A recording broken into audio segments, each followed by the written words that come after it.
adalah penolong kami, juru selamat kami. 2000 tahun yang lalu Engkau rela menderita, mati di kayu salib, dan hari yang ketiga bangkit dari antara orang mati. Sungguh Tuhan, biarlah apa yang Tuhan kerjakan dalam hidup kami selalu memberikan kepada kami inspirasi, kekuatan, sehingga hidup kami hanya kami kembalikan untuk hormat kemuliaan nama Tuhan.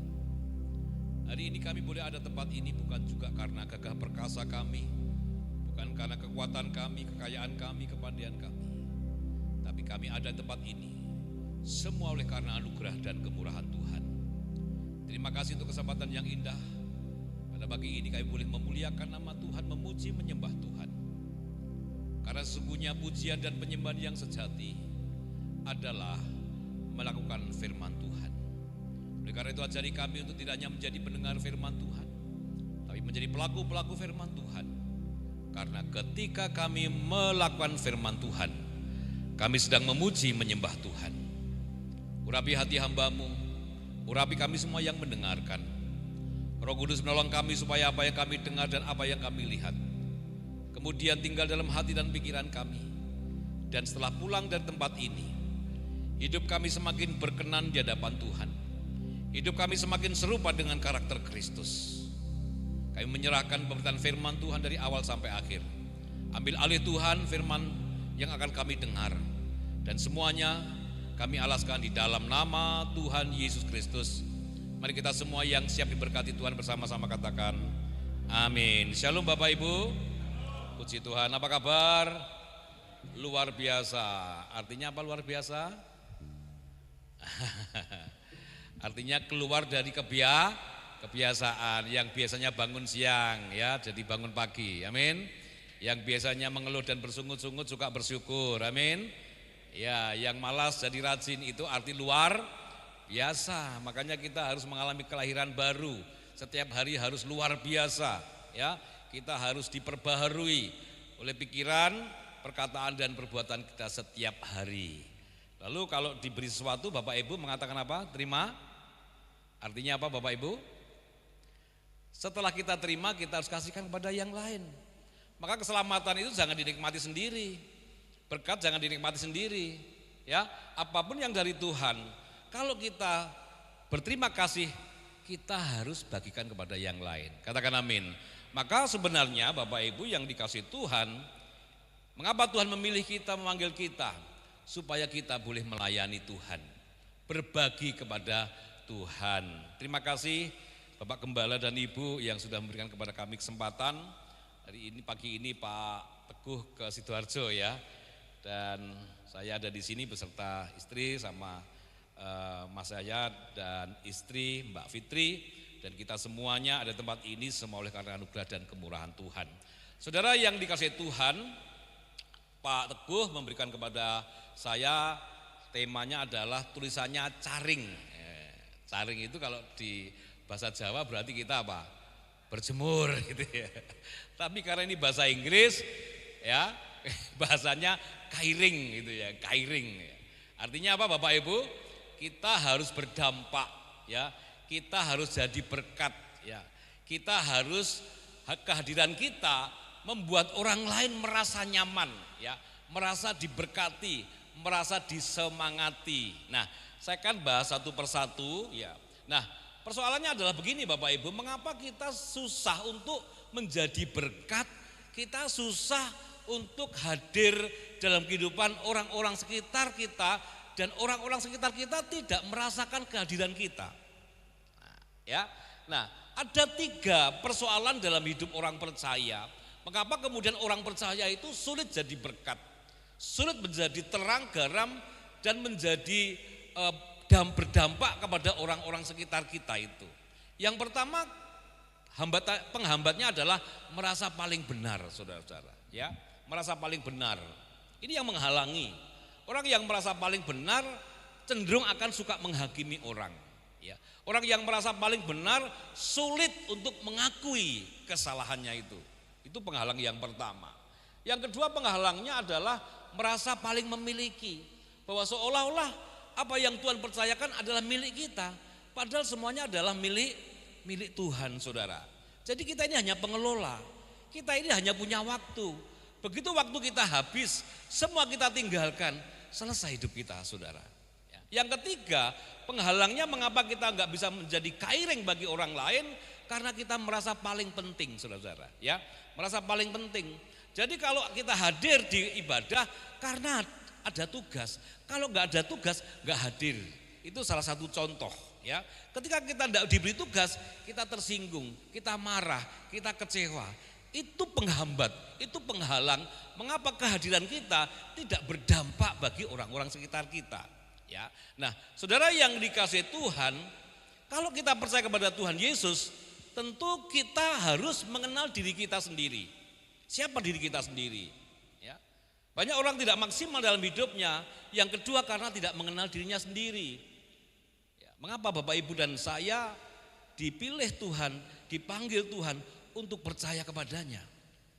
Karena identitas kita adalah warga kerajaan surga. Maka kalau kita nanti mati, kita harus kembali ke asal kita, yaitu kerajaan surga. Yang kedua, kita adalah anak raja di atas segala raja. Kalau anak raja di Indonesia, di beberapa negara, mereka itu hidupnya diatur. Ya, ngomong ada aturannya, bergaul ada aturannya, bekerja ada aturannya. Apalagi kita sebagai anak raja di atas segala raja. Maka segala apa yang kita lakukan ada aturannya, yaitu firman Tuhan. Katakan amin. Jadi kita nggak bisa seenaknya hidup. Ya suka-suka saya nggak bisa. Kalau kita anak raja di atas segala raja, kita membawa nama Tuhan di muka bumi ini. Ya, makanya tidak boleh kita sembarang hidup, asal ngomong, ya toh. Asal berperilaku, ya, di rumah, di pekerjaan, di usaha, di jalan, tidak boleh. Semuanya ada aturannya. Kalau orang mengenal siapa diri kita, maka kita pasti hati-hati dalam hidup kita. Kita akan menjaga pikiran kita, menjaga perkataan kita, menjaga perilaku kita, karena kita membawa nama Tuhan di muka bumi ini, saudara-saudara. Makanya mengapa kita datang ibadah, supaya kita terus mengalami satu kelahiran baru, perubahan demi perubahan setiap saat, setiap hari. Nah, mari Bapak Ibu kita belajar apa itu kairing, ya. Apa itu hidup yang berdampak kepada orang-orang sekitar kita. Apa itu menjadi berkat bagi orang-orang sekitar kita. Ya. Yesaya 43 ayat yang 7, saudara. Yesaya 43 yang ke-7 dikatakan demikian. Semua orang yang disebutkan dengan namaku yang kuciptakan untuk kemuliaanku, ya, yang kubentuk dan yang juga kujadikan. Yesaya 43 ayat yang ke-7, ya. Jadi kita semua yang disebutkan dengan nama Tuhan, diciptakan dengan nama Tuhan, maka sesungguhnya hidup kita hanya untuk kemuliaan Tuhan. Ya, ya. Semua orang yang disebutkan dengan namaku, yang kuciptakan untuk kemuliaanku, yang kubentuk dan yang kujadikan. Artinya kenapa kita diciptakan Tuhan, dilahirkan di dunia ini, hidup kita hanya untuk hormat kemuliaan Tuhan. Yang kedua, Roma pasal 11 ayat 36, saudara. Roma 11 ayat 36 dikatakan demikian, sebab segala sesuatu adalah dari Dia dan oleh Dia dan kepada Dia, bagi Dialah kemuliaan sampai selama-lamanya. Sekali lagi bahwa hidup kita hanya untuk kemuliaan Tuhan. Nanti akan saya jelaskan pelan-pelan apa itu memuliakan Tuhan, saudara. Nah, kembali kairing, saudara-saudara, adalah sikap dan tindakan yang menunjukkan perhatian, kasih sayang, dan kepedulian terhadap orang lain. Jadi kita ini di dunia ini ditugaskan untuk melakukan sesuatu untuk orang lain, untuk orang-orang sekitar kita. Peduli, belas kasihan, melayani. Nah, kairing bukan hanya saja sekedar memberikan bantuan atau dukungan, tetapi juga melibatkan diri dalam kehidupan orang lain dan memahami dan memenuhi kebutuhan mereka, orang-orang yang membutuhkan. Ya. Mengapa kairing ini penting, saudara-saudara? Karena kita dapat membantu orang lain. Ya. Ini masuk ke dalam memuliakan Tuhan. 1 Yohanes 4 ayat 20, saudara. 1 Yohanes 4 ayat 20 dikatakan apa? Jikalau engkau mengasihi aku, tetapi engkau membenci saudaramu, engkau pendusta. Tapi jikalau engkau mengasihi aku yang tidak kelihatan, maka engkau mengasihi yang kelihatan. Ya. Jikalau seorang berkata aku mengasihi Allah dan ia membenci saudaranya, maka ia adalah pendusta.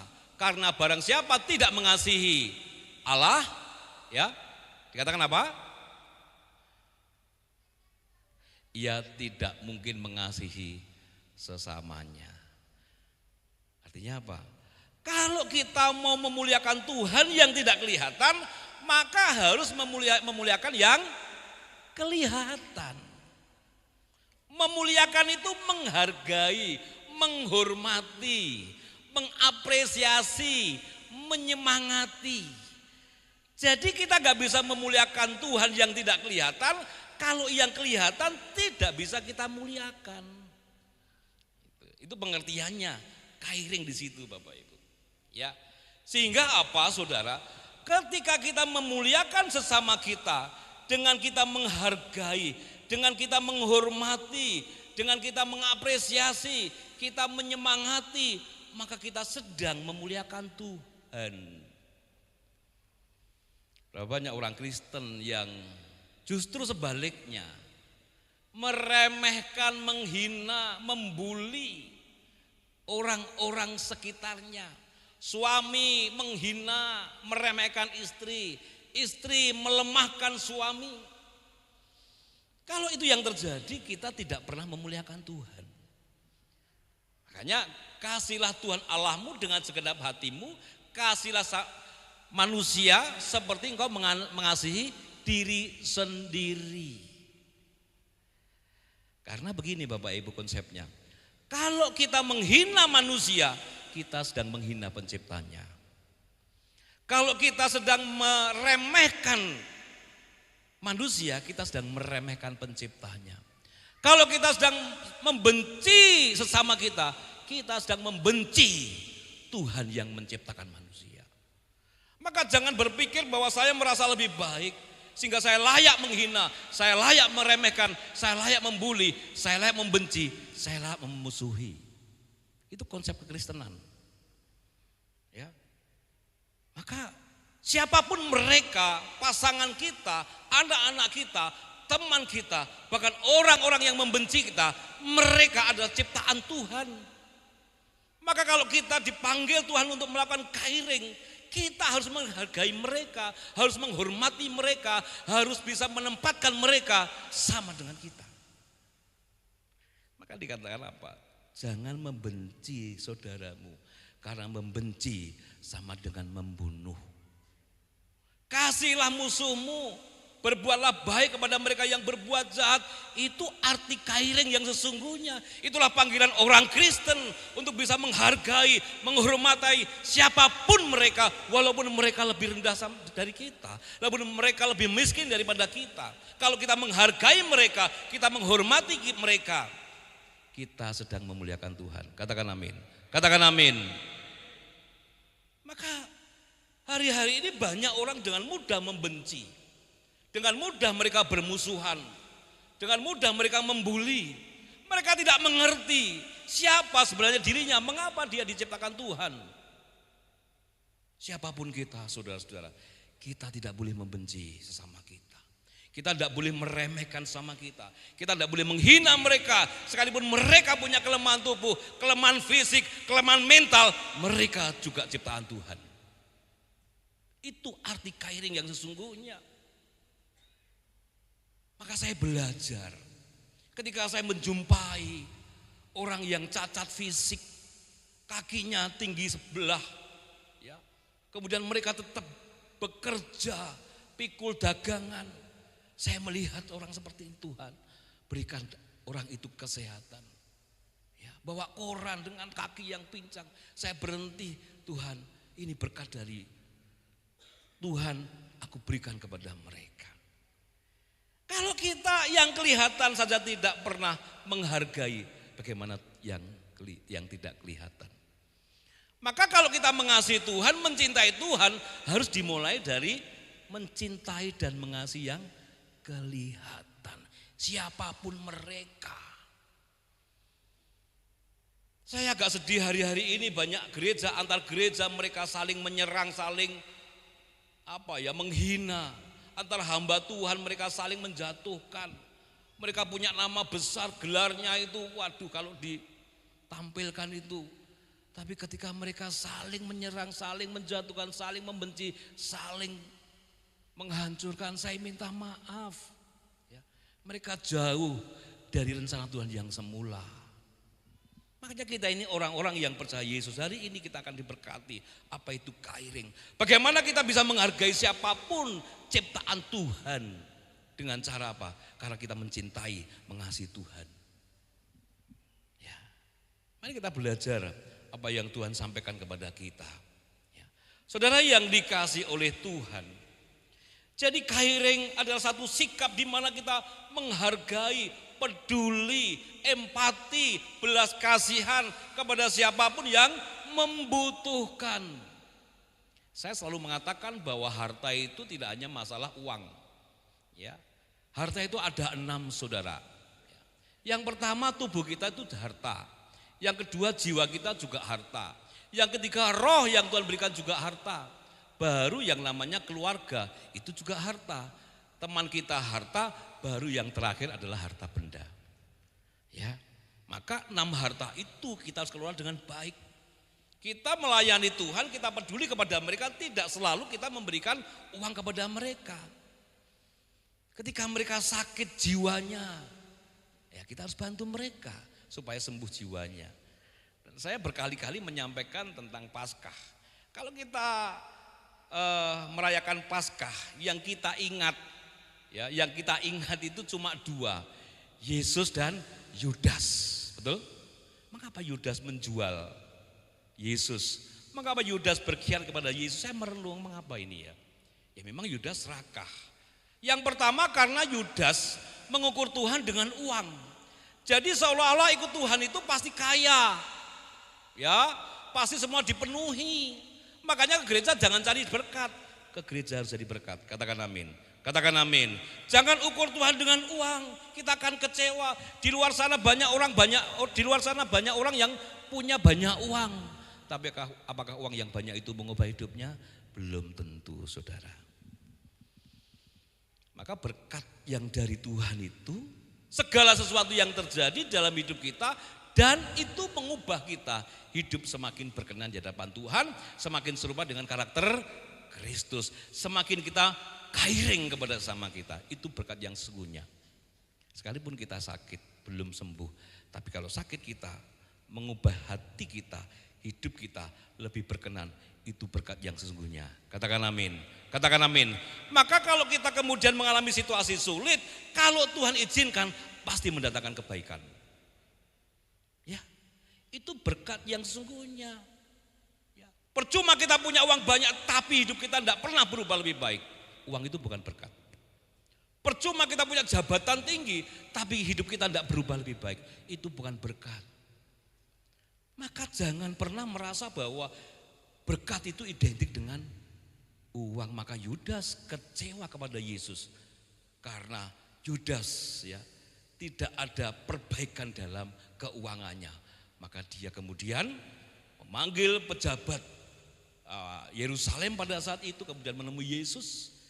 Ini raja di atas segala raja. Dia yang bisa menyelamatkan bangsa Israel dan dia bisa melawan bangsa Romawi yang menjajah kita. Apa yang dibilang Yudas? Kalau kemudian Yesus mau menjadi petinggi ya bangsa Israel Yerusalem pada saat itu, Yudas pasti kecipratan, paling enggak jadi menteri keuangan, ya kan? Apalagi menteri apalagi begitu. Pikirannya apa? Uang dan jabatan. Kemudian saya merenung mengapa ya Yudas kok menjual. Ternyata Yudas mengalami gangguan mental, saudara-saudara. Gangguan mental itu pikirannya itu fokusnya hanya masalah uang. Ya. Dan ketika ditegur sama Petrus, Yudas tidak segera bertobat, akhirnya Yudas terganggu jiwanya. Dan akhirnya apa orang yang terganggu jiwanya? Bunuh diri. Cirinya apa orang terganggu jiwanya itu Bapak Ibu? Kalau kita ke rumah sakit jiwa, ketemu mereka pasien, lalu kita tanya, Bapak sakit jiwa ya? Jawabannya apa? Apa jawabannya? Enggak, Bapak yang sakit jiwa. Gitu. Artinya apa? Orang Kristen sekarang ini ya mengalami gangguan-gangguan seperti itu. Ayo siapa yang melakukan kesalahan dan tidak berani melakukan kesalahannya? Itu sakit jiwa itu. Siapa yang pernah berdosa dan tidak berani ngaku dosanya? Sakit jiwa itu. Pengen tampil baik. Tapi satu ketika kita ke rumah sakit jiwa lagi, ketemu bapak yang sama, terus Bapak masih sakit jiwa? Iya Pak, saya sakit jiwa. Mengapa saya di rumah sakit jiwa? Tapi saya ingin sembuh. Kira-kira Bapak ini mau sembuh enggak? Sembuh. Betul? Yudas tidak pernah mengakui kekurangan dan kelemahannya, sehingga dia akhirnya terganggu jiwanya dan bunuh diri. Berapa banyak orang Kristen yang gengsi mengaku kesalahannya, gengsi mengakui dosanya. Banyak. Artinya ternyata banyak orang Kristen sekarang terganggu jiwanya. Fakta itu yang saya jumpai Bapak Ibu. Di rumah tangga kalau suami istri itu gampang meminta maaf, damai sejahtera. Tapi kalau merasa paling benar, pasti jadi masalah Bapak Ibu. Oleh karena itu saudara yang dikasihi Tuhan, kehairing ini penting untuk kita semuanya. Ya, dikatakan dalam Matius pasal 20 ayat 28. Matius pasal 20 28 dikatakan demikian. Sama seperti anak manusia datang bukan untuk dilayani, melainkan untuk melayani. Dan untuk memberikan nyawanya menjadi tebusan bagi banyak orang. Kalau kita menjadi orang Kristen berarti kita pengikut Kristus. Kalau kita pengikut Kristus berarti apa yang Kristus lakukan harus kita lakukan. Maka kita di dunia ini hanya dua tugasnya. Yang pertama melayani Tuhan. Katakan melayani Tuhan. Katakan melayani Tuhan. Jadi kita ini harus melayani. Melayani tanpa syarat, melayani sampai terluka, melayani sampai akhir. Jangan dikira melayani itu lalu gak ada masalah. Ya, jangan kemudian melayani itu kemudian kita dapat imbalan, enggak. Melayani tanpa syarat, melayani sampai terluka, melayani sampai akhir. Itu konsep pelayanan yang Tuhan Yesus ajarkan kepada kita. Ya. Mari kita melayani. Mengapa Tuhan menyuruh kita untuk berumah tangga, berkeluarga, supaya kita saling melayani. Mengapa Tuhan percayakan usaha pekerjaan, supaya lewat pekerjaan usaha kita melayani. Yang kedua, tugas orang percaya, tugas kita adalah mempersiapkan kematian. Katakan mempersiapkan kematian. Jangan takut-takut lah ngomong kematian. Katakan mempersiapkan kematian. Kok ragu-ragu sih?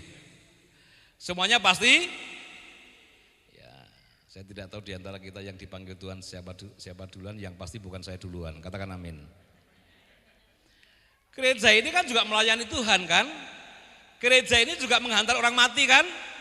Loh iya kan, satu persatu nanti mati. Gereja yang ngurus. Betul? Cuma itu.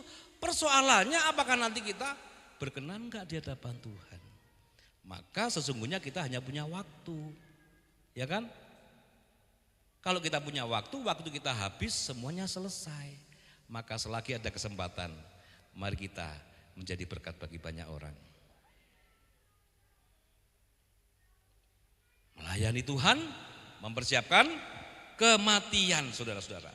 Nah, saudara yang dikasihi Tuhan, mari kita belajar dari apa yang Yesus ceritakan kepada ahli Taurat. Lukas pasal 10 ayat 25 sampai 37. Lukas pasal 10 ayat 25 sampai 37 dikatakan apa? Pada suatu kali berdirilah seorang ahli Taurat untuk mencobai Yesus, katanya, "Guru, apa yang harus kuperbuat untuk memperoleh hidup yang kekal?" Jawab Yesus kepadanya, "Apa yang tertulis dalam hukum Taurat? Apa yang kau baca di sana?" Jawab ahli Taurat itu, Kasihilah Tuhan Allahmu dengan segenap hatimu dan dengan segenap jiwamu dan dengan segenap kekuatanmu dan dengan segenap akal budimu. Dan kasihilah samamu manusia seperti dirimu sendiri. Lalu kata Yesus kepadanya, jawabmu itu benar, perbuatlah demikian, maka engkau akan hidup. Tetapi untuk membenarkan dirinya orang itu berkata kepada Yesus, dan siapakah sesamaku manusia? Lalu jawab Yesus kembali, adalah seorang yang turun dari Yerusalem ke Yeriko, ia jatuh ke tangan penyamun-penyamun yang bukan saja merampoknya habis-habisan, tetapi juga memukulnya, dan yang sesudah itu pergi meninggalkannya setengah mati sekarat. Kebetulan ada seorang imam turun melalui jalan itu, ia melihat orang itu tetapi ia melewatinya dari seberang jalan. Demikian juga seorang Lewi datang ke tempat itu, ketika ia melihat orang itu, ia melewatinya dari seberang jalan. Lalu datang seorang Samaria yang sedang dalam perjalanan ke tempat itu, dan ketika ia melihat orang itu, tergeraklah hatinya oleh belas kasihan. Ia pergi kepadanya lalu membalut luka-lukanya. Sesudah ia menyiraminya dengan minyak dan anggur, kemudian ia menaikkan orang itu ke atas keledai tunggangannya sendiri, lalu membawanya ke tempat penginapan dan merawatnya. Keesokan harinya ia menyerahkan 2 dinar kepada pemilik penginapan itu. Katanya, rawatlah dia, dan jika kau belanjakan lebih dari ini, aku akan menggantinya waktu aku kembali. Siapakah di antara ketiga orang ini menurut pendapatmu adalah sama manusia dari orang yang jatuh ke tangan penyamun itu? Jawab orang itu, ahli Taurat, orang yang telah menunjukkan belas kasihan kepadanya. Lalu kata Yesus, pergi dan perbuatlah demikian. Kita tahu siapa imam, siapa Lewi. Mereka orang-orang terhormat, mereka ahli ibadah, mereka rajin beribadah, mereka pemimpin gereja. Tapi ketika ada orang yang sekarat, apa yang mereka lakukan? Mereka hanya melihat tanpa mempedulikan. Perumpamaan ini artinya imam dan Lewi tidak melakukan kairing kepada sesamanya, tapi justru orang Samaria yang dianggap orang pinggiran, bukan keturunan Yahudi. Justru orang Samaria menolong ya, korban, bahkan tidak hanya menghantar ke rumah penginapan untuk diobati, tapi orang Samaria ini mengatakan, nanti kalau kurang bilang sama saya akan bayar. Satu hal Bapak Ibu yang saya tangkap dari orang Samaria, seringkali kita melayani Tuhan hanya awal-awal saja semangat, ya, begitu ada masalah kita mundur. Maka sebenarnya melayani Tuhan harus sampai akhir, menolong orang harus sampai tuntas. Saya seringkali diberhadapkan orang-orang yang kami tolong itu nganyelke. Tahu nganyelke? Tahu yang nganyelke ya? Apa itu nganyelke?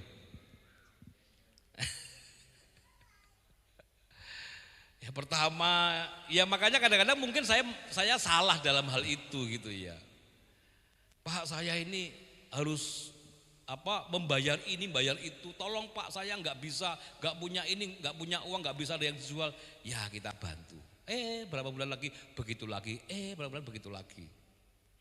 Lalu saya ketemu teman saya, pengusaha di Malang, karyawannya itu ada 20.000. Kalau saya Pak Prayogo nggak begitu cara menolong saya. Gimana Pak? Saya ajak ngobrol dulu dia, mengapa dia itu punya kesulitan gitu ya. Saya cari tahu sumbernya kenapa gitu. Karena kalau langsung saya kasih uang, orang itu pasti balik lagi ke saya dan tidak berubah hidupnya. Caranya bagaimana Pak? Ya sudah, konsekuensinya potong gaji katanya. Oke. Nah lalu ketemu lagi sama saya, ngobrol lagi sampai dia itu bisa mengelola pikirannya, mengelola hatinya, mengelola hidupnya dengan benar sebelum mengelola uang. Banyak orang saudara-saudara ya punya kesulitan uang karena apa?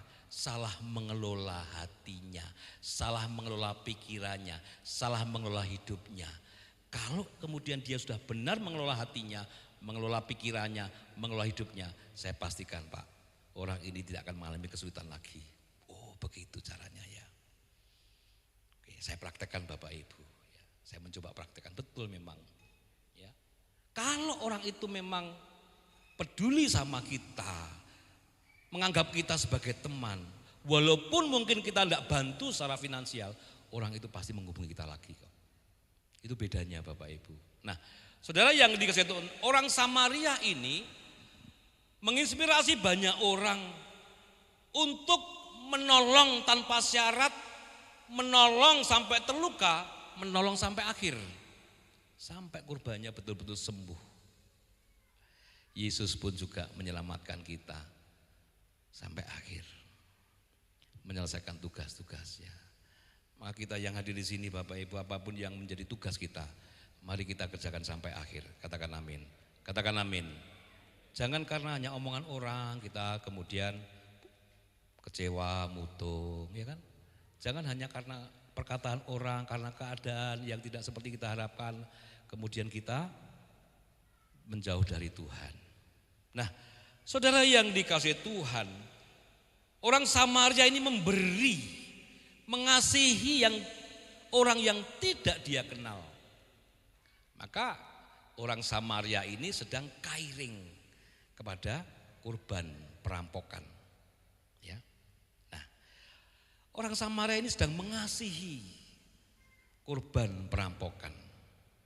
Kasih. Apa itu kasih Bapak Ibu? Yang pertama, kasih itu memberi.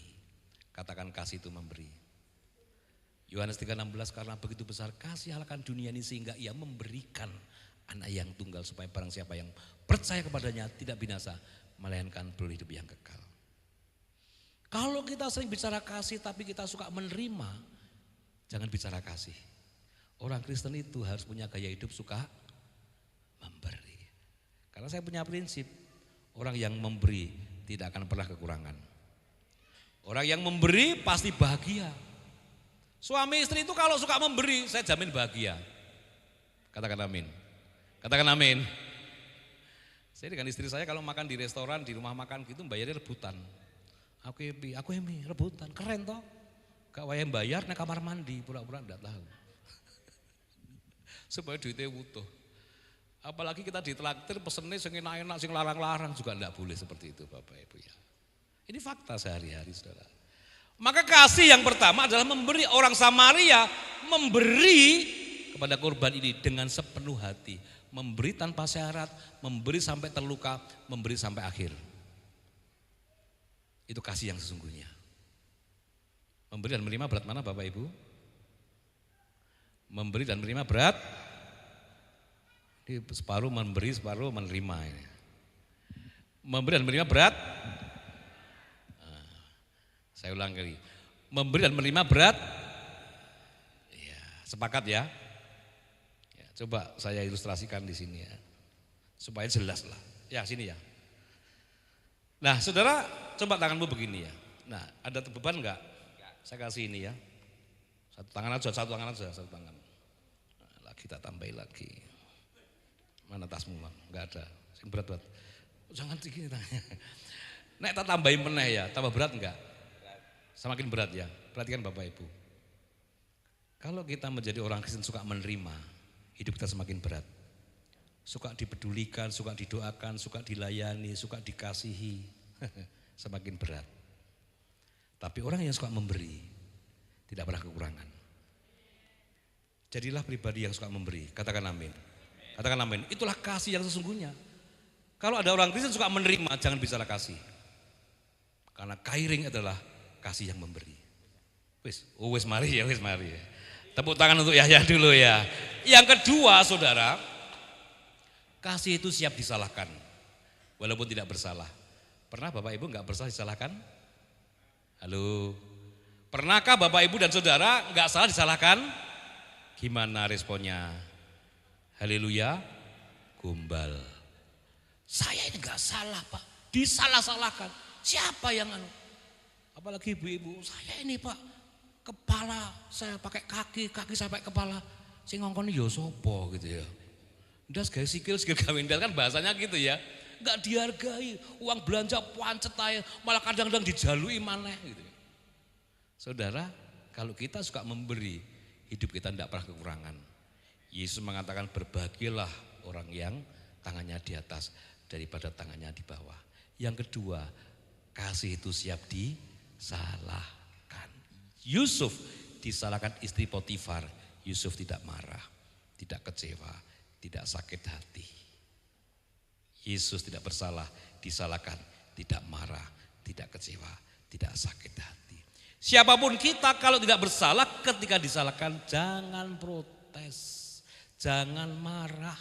Jangan bicara kasih kalau kita tidak salah disalahkan marah. Kita tidak salah disalahkan kita tersinggung. Jangan bicara kasih.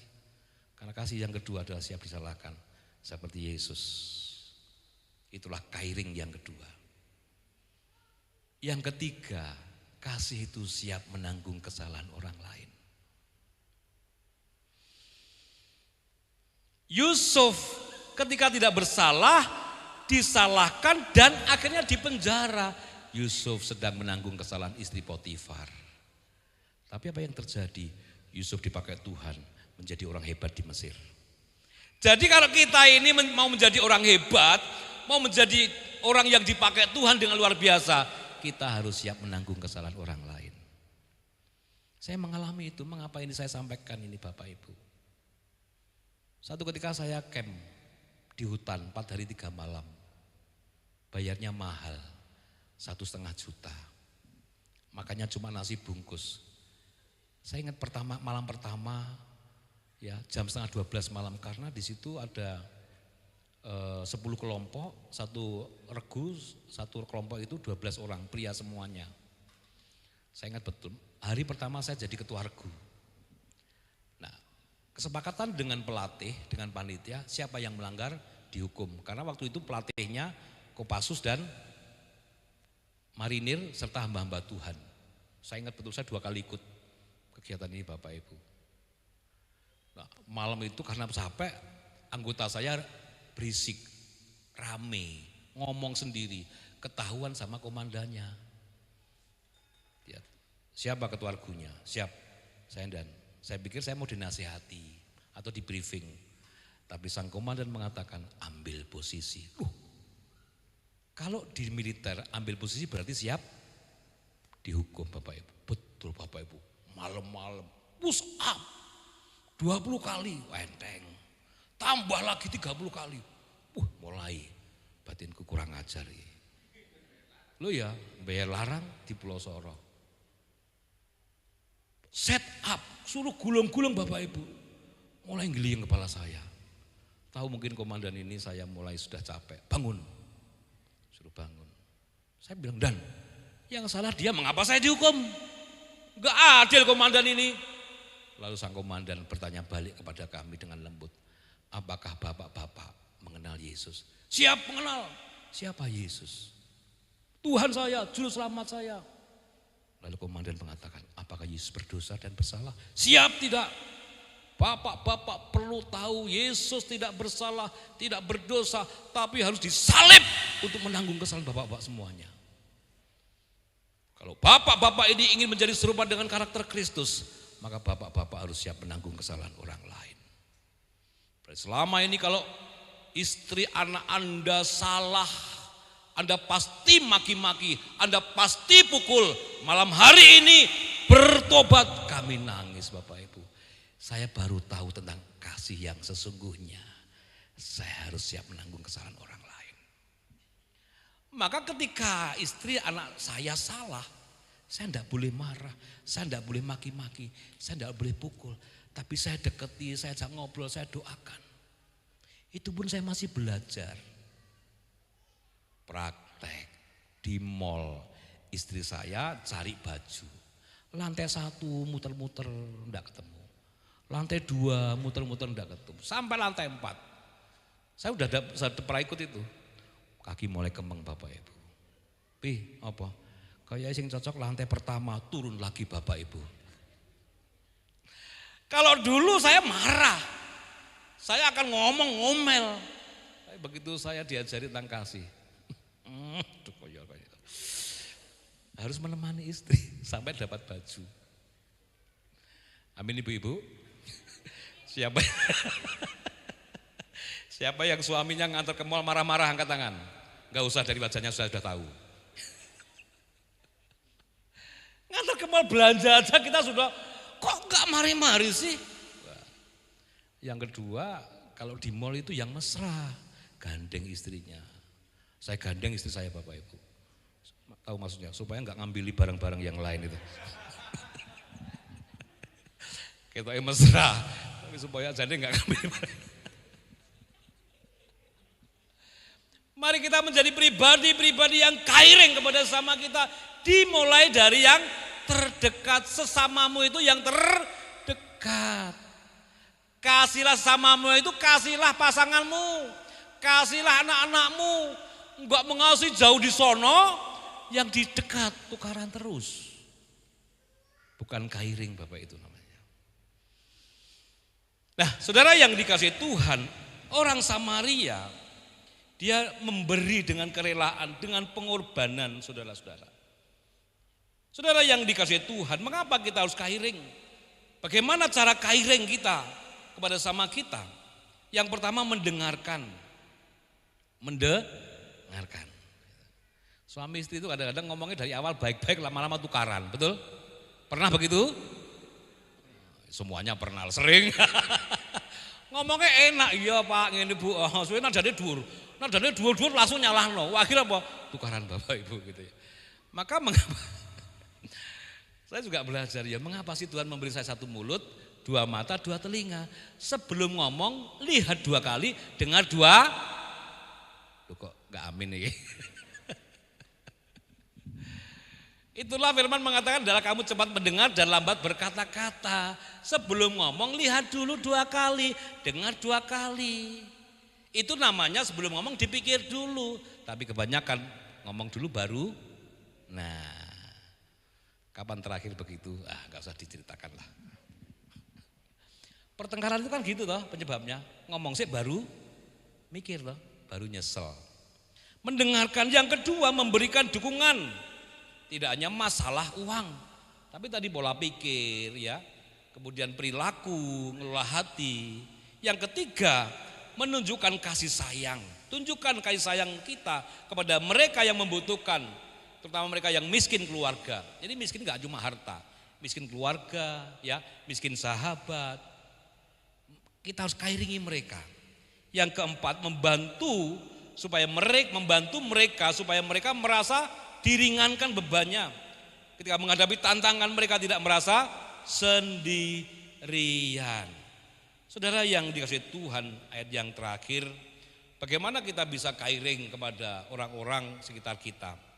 Mazmur 91 ayat 14 ya. Mazmur 91 ayat 14 dikatakan apa? Sungguh hatinya melekat kepadaku, maka aku akan meluputkannya, aku akan membentenginya, sebab ia mengenal aku. Yang pertama kita harus melekat kepada Tuhan. Caranya bagaimana melekat kepada Tuhan? Yang kedua, Lukas pasal 14 ayat 33 ya.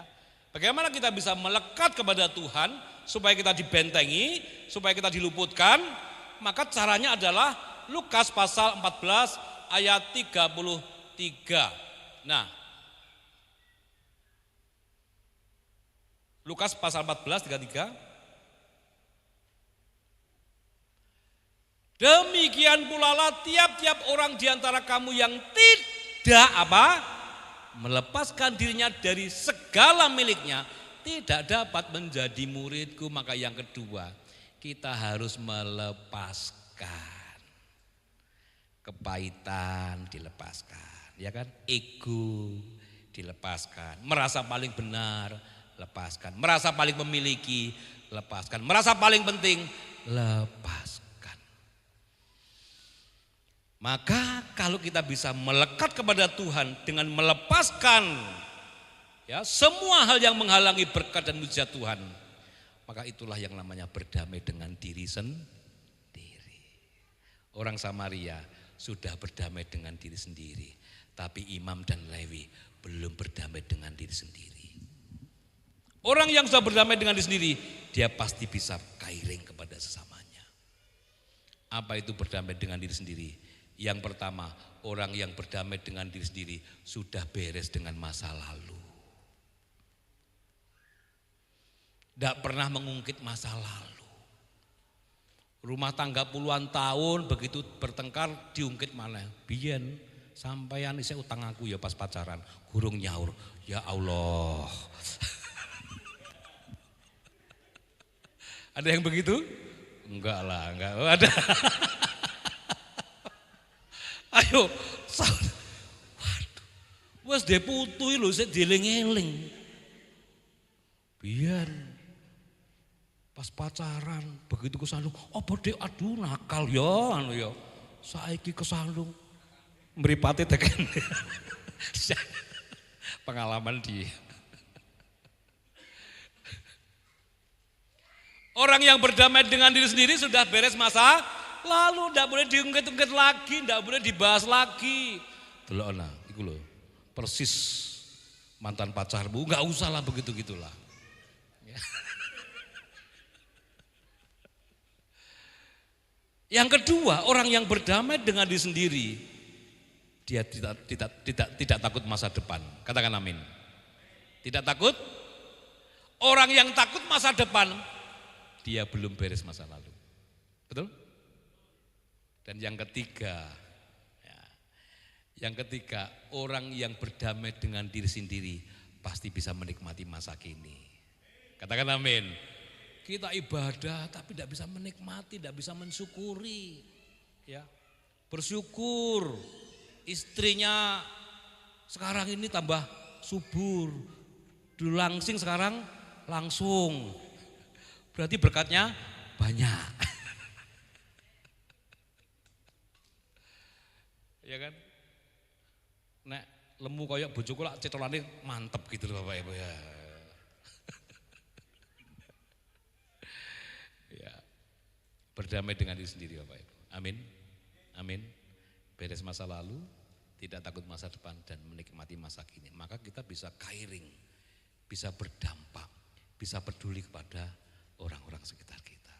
Itulah mengapa Tuhan memanggil kita dan memilih kita menjadi orang-orang yang hebat. Jadi pribadi-pribadi yang kuat. Karena apa? Karena hidup ini hanya sementara. Nanti yang kekal kita setelah mati. Maka jangan sia-siakan hidup kita di dunia ini. Amin. Itulah arti kairing yang sesungguhnya. Mari kita bisa menjadi pribadi-pribadi yang berdampak kepada yang lain. Saya bersyukur kepada Tuhan ketika saya melayani kemana gitu ya. Lama enggak saya kunjungi, Pak kami kangen, kapan kami dikunjungi. Bersyukur Bapak Ibu, apa yang saya kerjakan berdampak bagi yang lain. Saya enggak tahu di sini begitu enggak Bu kira-kira Bu? Oh iya, tenan nih. Ya kan? Orang yang berdamai dengan diri sendiri itu kan selalu dirindukan oleh orang-orang sekitar kita. Kapan datang? Enggak kebalikannya. Begitu kita datang, kuwi maneh pancet ae. Enggak boleh begitu. Entek-entek panganan. Mestinya kairing itu kehadiran kita dirindukan. Ya. Ada seorang suami, ini di desa sana enggak di sini gitu ya. Di Tegalan Bapak Ibu, karena nanam kan sampai sore gitu loh. Sampai maghrib ini enggak pulang-pulang. Ya kan? Tuh ada temennya, "Lek, mulai Lek wis maghrib." "Moh males aku." "Lek, gondol wewe gombel lho kok." "Enggak wis enak nang kene." "Lho, ditunggu bojo sampean lho Lek. Ayo wis. Ndang mulai wis maghrib sore." "Enggak wis." "Ngapa sih Lek enggak mulai-mulai?" "Males aku. Neng omah ana setane." Mosok bojone dianggap setan Bapak Ibu. Kiranya firman Tuhan berkati kita semuanya, kita bangkit berdiri. Mari kita menjadi kairing-kairing bagi orang lain, banyak orang ya keluarga kita, sehingga kehadiran kita berdampak bagi orang lain. Tim musik bisa maju ke depan. Kiranya firman Tuhan berkati kita semuanya. Bapak Ibu diberkati Tuhan, berdamai dengan diri sendiri. Enggak boleh ngungkit masa lalu ya. Yang lalu biarlah berlalu karena yang baru sudah datang. Orang yang berumah tangga udah puluhan tahun ojo diling-iling utangi. Ya toh? Ojo diling-iling. Dadi ribut engko. Kita akan pujikan haleluya. Ku mau sepertimu Yesus, bagaikan bejana.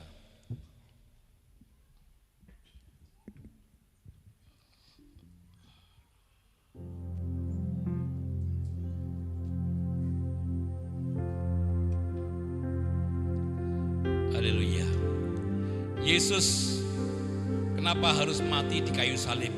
Karena Yesus melakukan kairing kepada kita semuanya. Kalau kita percaya Yesus, kita juga harus kairing kepada sama kita. Itulah mengapa kita menjadi pribadi-pribadi yang dipilih, dipanggil oleh Tuhan. Karena Tuhan punya maksud dan tujuan. Supaya apa? Rancangan Tuhan yang semula kembali dalam hidup kita. Yaitu apa? Menjadi pribadi-pribadi yang serupa dengan karakter Kristus. Amin. Lepaskan semua yang menghalangi berkat Tuhan, yang menghalangi mukjizat Tuhan, lepaskan. Kepahitan, kecewa, lepaskan semuanya. Dan kemudian melekat kepada Tuhan.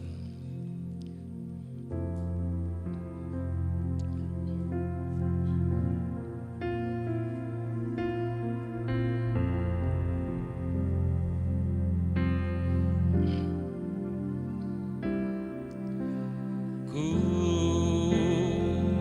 mau sepertimu Yesus, disempurnakan selalu dalam segenap jalanku, memuliakan namamu. Katakan bagaikan bejana, bagaikan bencana siap dibentuk, demikian hidupku di tanganmu. Dengan urapan kuasa Rohmu, ku dibaharui selalu. Jadikanku alat, jadikanku alat, haleluya, dalam rumahmu.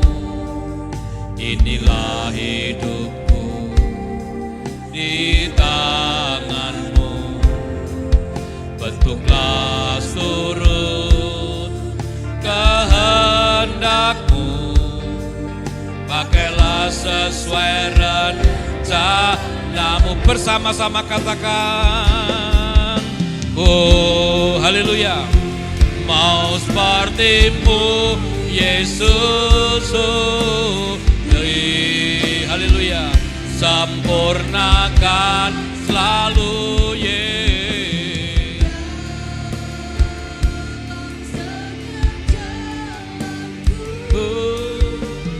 memuliakan namamu. Ku mau sepertimu Yesus, oh haleluya,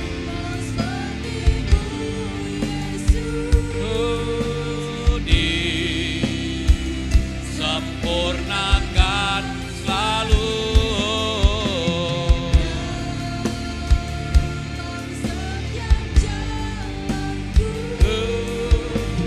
memuliakan namamu, memuliakan namamu,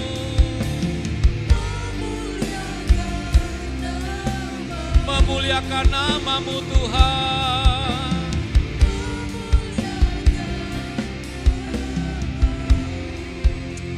Haleluya, kita tunduk kepala, kita pejamkan mata. Tuhan ada di sini saudara, Tuhan melihat hati saudara dan saya.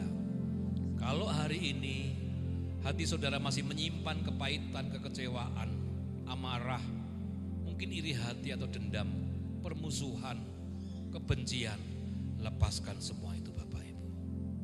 Itu yang menghalangi mengapa kita sulit berdamai dengan diri sendiri. Kalau masih ada yang terus mengungkit masa lalu, mengusik masa lalu, katakan kepada Tuhan, Tuhan, aku sudah melupakan masa lalu. Bereskan Tuhan masa lalu kami, supaya kita tidak takut masa depan dan bisa menikmati masa kini. Hanya melepaskan hal-hal yang menghalangi berkat Tuhan, kita bisa melekat kepada Tuhan. Tuhan sumber keselamatan, Tuhan sumber kehidupan, Tuhan sumber berkat, sumber kesembuhan, sumber pemulihan, sumber segala sumber kehidupan. Melekatlah kepada Tuhan Yesus Kristus dengan melepaskan, Bapak Ibu. Kalau ada yang menyakiti saudara dan saudara masih menyimpan rasa pahit, lepaskan, ampuni mereka yang menyakiti Bapak Ibu dan saudara. Lepaskan pengampunan. Hanya itu yang bisa membuat kita melekat kepada Tuhan. Hanya itu yang bisa membuat kita damai sejahtera, sukacita di saat-saat kita mengalami kesulitan. Mari kita belajar dengan orang Samaria. Dia tidak pernah memikirkan dirinya sendiri. Dia sudah berdamai dengan dirinya sendiri. Dia memberi dengan kerelaan, memberi tanpa syarat, menolong sampai terluka, bahkan membantu sampai akhir. Miliki komitmen itu, saudara. Tuhan ada di tengah-tengah kita. Tuhan melihat hati saudara. Miliki mental yang sehat. Seperti Yesus yang mau berkorban untuk keselamatan manusia. Jangan miliki mental seperti Yudas, mengorbankan orang lain demi keselamatan dirinya sendiri. Mari kita berubah. Mari kita komitmen di hadapan Tuhan. Kita tidak tahu nanti malam siapa yang dipanggil Tuhan duluan. Besok, lusa barangkali. Sudah kita siap untuk menghadap pengadilan Tuhan. Buka hatimu, buka pikiranmu. Penuhi dengan firman Tuhan. Penuhi dengan Roh Kudus. Itu yang membuat kita menjadi berkat bagi banyak orang. Tugas kita adalah melayani Tuhan.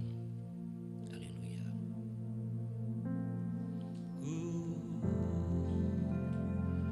Mau sepertimu Yesus, disempurnakan selalu. Haleluya, haleluya. Memuliakan namamu. Ku mau sepertimu Yesus, ku mau sepertimu Yesus, disempurnakan selalu.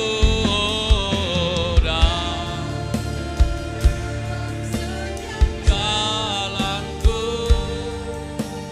memuliakan namamu, memuliakan namamu Tuhan. Memuliakan namamu.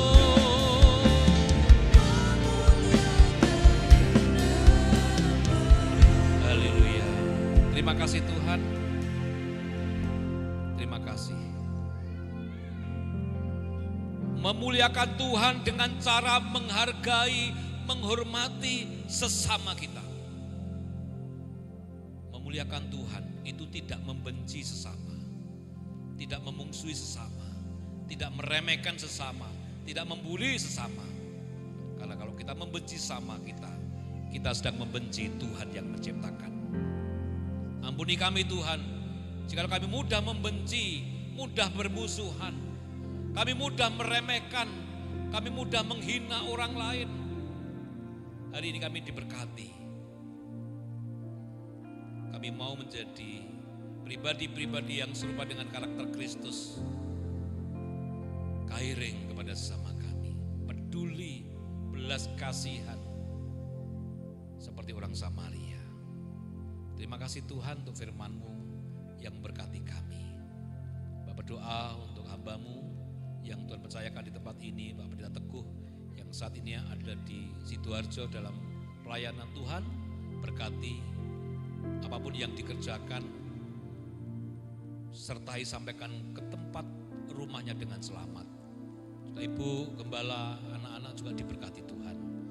Seluruh jemaat GSA Ebenezer diberkati oleh Tuhan. Keluargamu, rumah tanggamu, pernikahanmu, usahamu, pekerjaanmu, sawahmu, ladangmu, ternakmu, pelayananmu semua diberkati oleh Tuhan. Yang sakit disembuhkan, yang lemah dikuatkan, yang susah dihiburkan, yang jatuh dibangkitkan kembali. Yang sedang bergumul tentang keuangan, Tuhan pulihkan dalam nama Yesus. Yang bergumul tentang pekerjaannya, tentang usahanya, dipulihkan dalam nama Yesus. Yang sedang bergumul hubungan suami istri yang tidak baik, dalam nama Yesus dipulihkan. Hubungan orang tua dengan anak yang sedang tidak baik-baik saja, dipulihkan dalam nama Yesus. Bahkan hubungan dengan sesamanya siapapun itu, dalam nama Yesus dipulihkan. Iman kepada-Ku ya Tuhan, dipulihkan dalam nama Yesus. Terima kasih, Engkau sungguh baik. Kami terima firman Tuhan dengan penuh sukacita ucapan syukur. Dalam nama Tuhan Yesus Kristus, mari kita semua yang sudah diberkati Tuhan lewat firman-Nya bersama-sama katakan amin. Beri kemuliaan untuk Tuhan. Silakan duduk, Tuhan berkati kita semuanya. Haleluya. Kita semua diberkati Tuhan pagi hari ini dengan firman Tuhan, amin. Haleluya. Terima kasih untuk pelayanannya Pak Prayogo. Kita semua kangen loh Pak. Kita waktunya untuk mempersembahkan. Bisa dibantu petugas. Kita akan pujikan Kau 1, 2, 3.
bersatu hati, bersafaat di siang hari ini.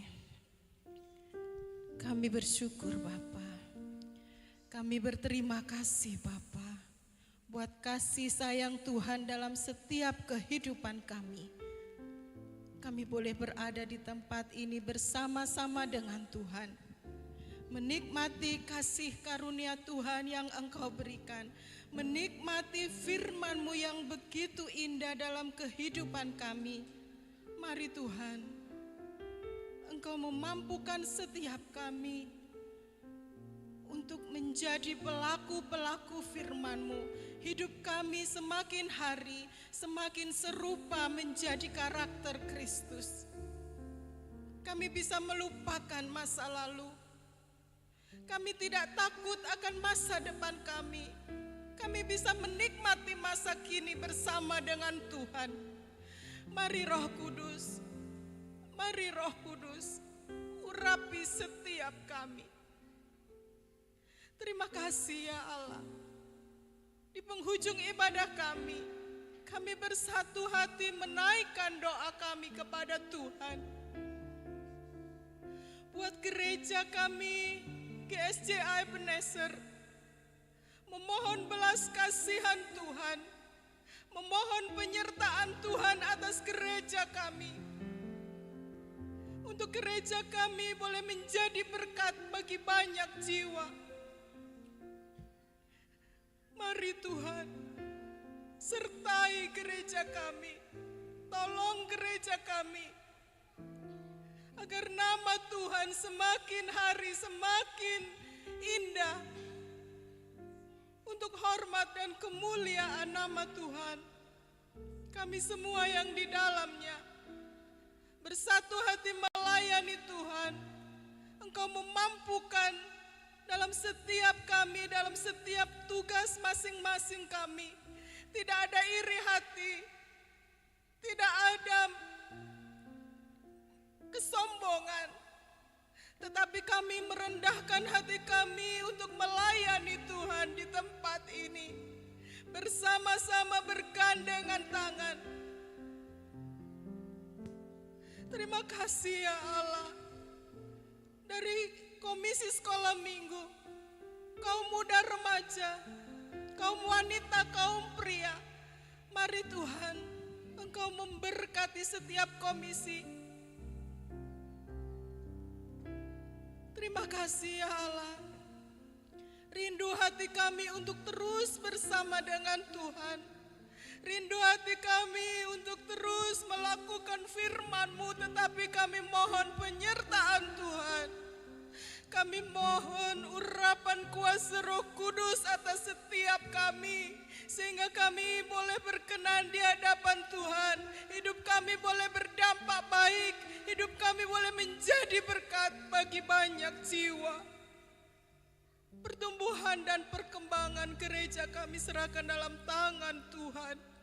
Engkau yang mengirim jiwa-jiwa ke tempat ini untuk bersama-sama beribadah melayani Tuhan. Bapak dan Ibu Gembala kami serahkan dalam tangan kuasa Tuhan. Hikmat marifat sorgawi boleh menjadi bagian Bapak dan Ibu Gembala untuk menghantar kami menuju keselamatan ilahi. Untuk membawa kami lebih dekat kepada Tuhan. Usaha pekerjaan yang dikerjakan Tuhan buat berhasil untuk menopang pelayanan di sini. Terima kasih Allahku. Keluarga besar Bapak dan Ibu Gembala Tuhan memberkati. Begitu juga kami semua yang hadir maupun yang tidak hadir. Berkat yang sama boleh tercurah dari sorga atas kami. Terima kasih Allah. Membawa bangsa dan negara kami dalam tangan kuasa Tuhan. Memohon penyertaan Tuhan atas bangsa dan negara kami. Memohon pertolongan-Mu atas bangsa dan negara kami. Indonesia penuh berkat. Indonesia penuh kemakmuran, kesejahteraan yang dari Tuhan. Begitu juga para pemimpin kami. Tuhan menguasai hati dan pikiran mereka untuk membawa Indonesia menjadi lebih baik lagi. Terima kasih ya Allah. Teringat akan hamba-hamba Tuhan. Dimanapun mereka berada melayani Tuhan. Terutama yang di daerah-daerah, di pelosok-pelosok. Bapa, Engkau selalu menolong, memberkati, menopang di dalam kesulitan mereka melayani Tuhan. Terima kasih Tuhan, menguatkan mereka, memampukan mereka untuk hormat dan kemuliaan nama Tuhan. Terima kasih Bapak. Teringat Ibu Satoto yang saat ini kurang sehat. Tuhan senantiasa ada di dalam kesendiriannya, di dalam kesakitannya. Kau selalu ada, menyertai, menghibur. Terima kasih Tuhan. Terima kasih Bapak. Di dalam nama Tuhan Yesus Kristus, kami alaskan doa dan permohonan kami. Haleluya, haleluya. Kita akhiri ibadah kita pada pagi hari ini. Kita nyanyi sama-sama, segala kemuliaan bagi Tuhan. Haleluya.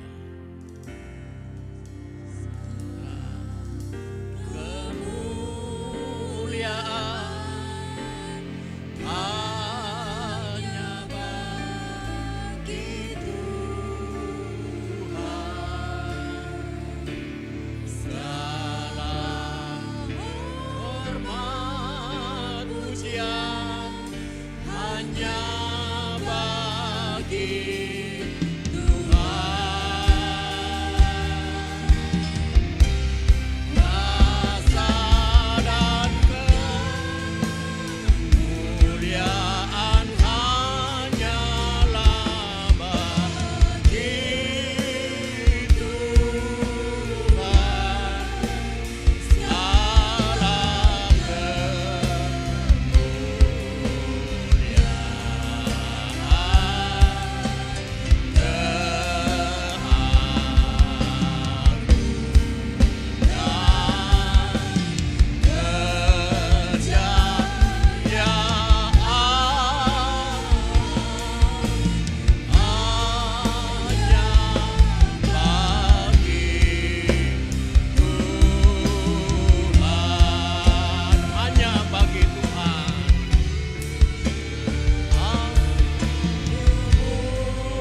tanganmu dan terimalah berkat Tuhan.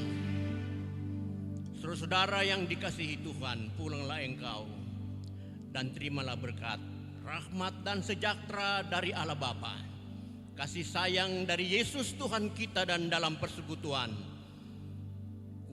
kuat kuasa Roh Kudus ada atas hidup kita hari ini, besok, dan sampai selama-lamanya. Terimalah anugerah kasih-Nya dalam nama Tuhan Yesus Kristus. Kita yang sudah diberkati Tuhan dalam ibadah ini, sama-sama kita katakan amin.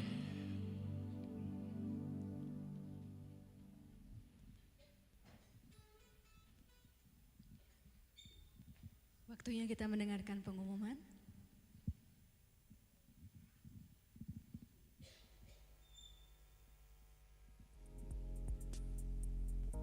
Shalom Jemaat Ebenezer Family Church Malang. Hari ini kita akan melihat agenda kegiatan kita sepanjang seminggu ke depan.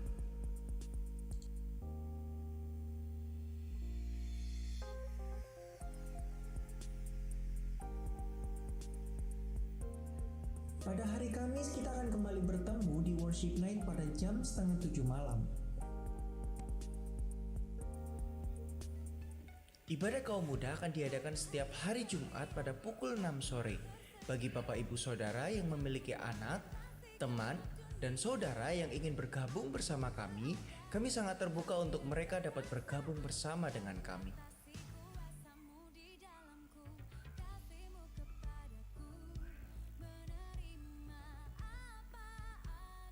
Lalu pada hari Sabtu, anak-anak sekolah minggu akan beribadah pada jam 4 sore di tempat ini.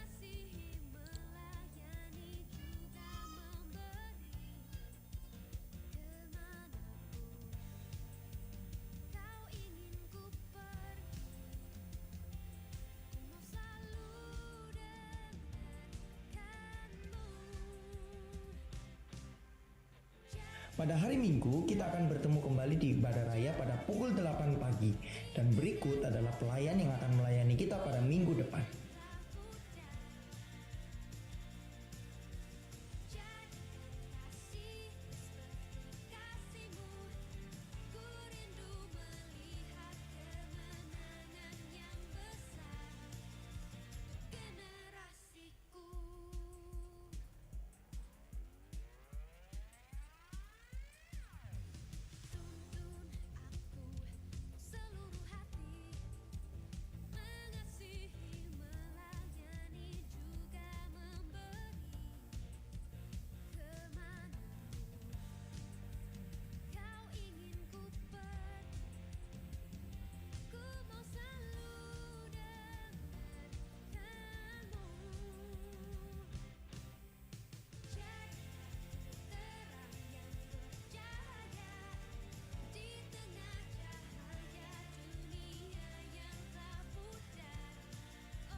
Sekian dari informasi yang bisa kami sampaikan di hari ini. Tuhan Yesus memberkati. Puji Tuhan. Mengucapkan terima kasih kepada Bapak Prayogo beserta Ibu, Pak Yahya beserta Ibu yang sudah mendampingi beliau. Mengucapkan selamat datang kepada Bapak Ibu, Mas Mbak yang mungkin baru pertama kali hadir di tempat ini atau lama tidak hadir. Tuhan Yesus memberkati kita semuanya. Satu pengumuman untuk kaum wanita, dimohon mengisi list pendaftaran yang untuk kegiatan kita tanggal 9 Mei begitu ya. Jadi ibu-ibu monggo di grup Water itu ada pendaftaran gratis, betul ya Bu? Ya, gratis. Kita bisa ikut, memang hari kerja, mungkin ada yang bisa cuti karena jauh hari gitu ya. Atau mungkin ibu-ibu yang di rumah boleh mengikuti kegiatan ini, nanti kita berangkat bersama-sama dari gereja gitu ya. Baik, saya kira tidak ada pengumuman tambahan lagi atau ada lagi? Ibu-ibu tinggal sebentar begitu ya, setelah ibadah ada sedikit sesuatu yang akan disampaikan gitu ya. Baik, selamat hari Minggu, selamat beraktivitas. Tuhan Yesus memberkati kita semuanya.